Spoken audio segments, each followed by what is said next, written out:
Well, I thought I would give you an update on the Indian project and where it stands. Well, there's the front end.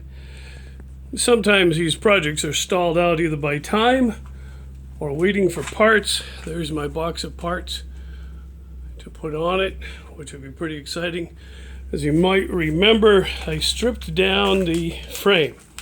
I had it sandblasted.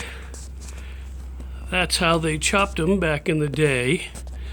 It's kind of ugly, but it worked. And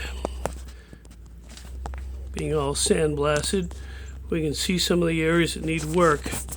This in particular, I've got to work with my buddy on to get straight. If you look down on it, you can see that it doesn't come out straight off of the post. That's where your kicker gear goes. And your kicker arm, which then kicks into kicker gear, but if it's not straight, it won't operate properly. You can see this stuff. A lot of people say, oh, it's Bondo. No, that's brazing. That's pretty common. That's a pretty ugly weld. And obviously this frame was cut up pretty good. There's usually a mount here. So the big delay here is waiting on the transmission.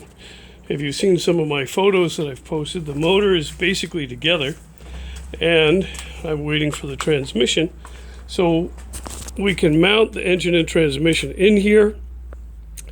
Then we can figure out the chain and where it lines up.